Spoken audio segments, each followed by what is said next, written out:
Ketegangan mencapai puncaknya ketika semua kebohongan yang selama ini ditutup-tutupi akhirnya pecah. Sandra, yang selama ini tampak percaya diri dan selalu berusaha menutupi kesalahannya, kini tidak bisa lagi menghindar. Polisi datang ke kafe dengan wajah tegas, membuat semua pengunjung terdiam. Suara langkah mereka menggema ketika Sandra dipanggil namanya. Ia berusaha tersenyum seperti biasa, namun wajahnya memucat ketika borgol dingin melingkar di pergelangan tangannya. Semua orang terkejut, termasuk Kenzo dan Mutiara yang menyaksikan kejadian itu dari kejauhan. Mereka tak menyangka, sosok yang selama ini membuat kekacauan, menebar fitnah, dan mengusik kehidupan mereka akhirnya harus menerima balasannya. Tapi yang paling mengejutkan bukanlah penangkapannya, melainkan siapa yang melaporkan Sandra. Bukan Kenzo, bukan Mutiara, melainkan Dikta. Dikta sudah lama mencurigai Sandra. Sejak insiden aneh yang menimpa para musisi di kafe, ia tahu ada sesuatu yang tidak beres. Alat musik rusak tanpa sebab, sound system sering mati mendadak saat Mutiara tampil, bahkan ada ancaman misterius yang dikirim ke nomor ponsel Mutiara. Semuanya mengarah pada satu nama, Sandra. Ia menolak kalah, takut Mutiara mengambil semua perhatian, terutama dari Kenzo. Ia ingin Mutiara gagal, agar dirinya tetap menjadi pusat sorotan. Namun kali ini keberanian Dikta membalik segalanya. Ia mengumpulkan bukti diam-diam, rekaman, pesan dan saksi, hingga akhirnya polisi bertindak menyeret Sandra keluar di depan semua orang. Mutiara menatapnya dengan mata berkaca-kaca, bukan karena dendam, tapi karena kecewa melihat seseorang bisa sejahat itu hanya benih rasa iri.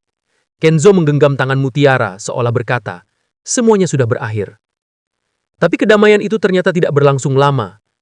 Setelah Sandra ditangkap, suasana kafe kembali normal, dan Mutiara bisa kembali bernyanyi seperti biasanya. Namun tanpa disadari, gelombang baru mulai muncul. Kali ini bukan dari luar, tapi dari hati Kenzo sendiri.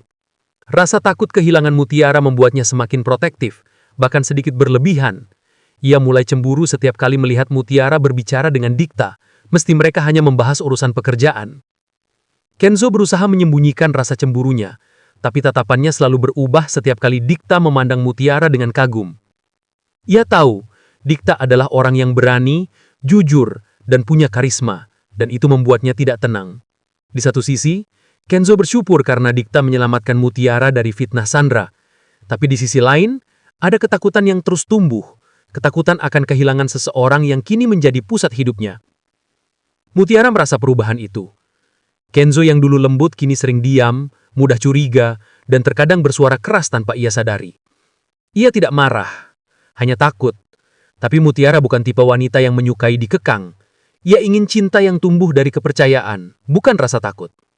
Ia mencoba menenangkan Kenzo, mengatakan bahwa Dikta hanya rekan kerja, tak lebih. Tapi semakin ia menjelaskan, semakin Kenzo merasa tersudut oleh perasaannya sendiri. Penonton pun dibuat ikut tegang. Di satu sisi mereka paham rasa cinta Kenzo yang begitu dalam. Tapi di sisi lain, mereka melihat bagaimana cinta bisa berubah menjadi luka jika tidak dikendalikan. Tatapan Mutiara mulai berubah, bukan karena ia tidak mencintai Kenzo, tapi karena ia mulai merasa lelah dengan perdebatan kecil yang tak pernah usai. Sementara itu, Dikta diam-diam mulai menyimpan rasa kagum yang tak bisa ia sembunyikan. Ia tidak bermaksud merebut siapapun, tapi setiap kali melihat Mutiara tersenyum atau menyanyi, ada sesuatu di hatinya yang bergetar. Ia tahu perasaannya salah waktu, tapi hatinya tak bisa berbohong. Cemburu Kenzo pun semakin membara. Ia mulai merasa setiap tatapan Dikta adalah ancaman, dan setiap senyum Mutiara adalah kebohongan kecil. Ia sadar perasaannya berlebihan, namun tak mampu menahannya. Cinta yang seharusnya indah kini berubah menjadi perang batin yang menyakitkan. Sampai akhirnya Mutiara memutuskan untuk berbicara dari hati ke hati. Dengan mata berkaca-kaca, ia berkata pelan, Kenzo, kalau kamu benar mencintaiku, percayalah padaku. Aku tidak akan kemana-mana, tapi kalau kamu terus curiga, mungkin kita berdua yang akan hancur. Kalimat itu membuat Kenzo terdiam. Ia sadar, rasa cintanya yang besar justru membuatnya kehilangan kendali.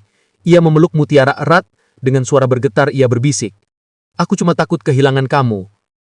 Adegan ini menutup episode dengan air mata dan pelukan yang penuh emosi, namun menyisakan satu pertanyaan besar bagi penonton.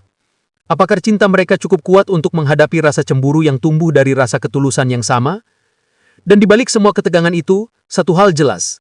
Meskipun Sandra telah ditangkap dan keadilan ditegakkan, badai dalam hati belum benar-benar reda. Karena kadang, musuh terbesar bukanlah orang lain, tapi perasaan sendiri.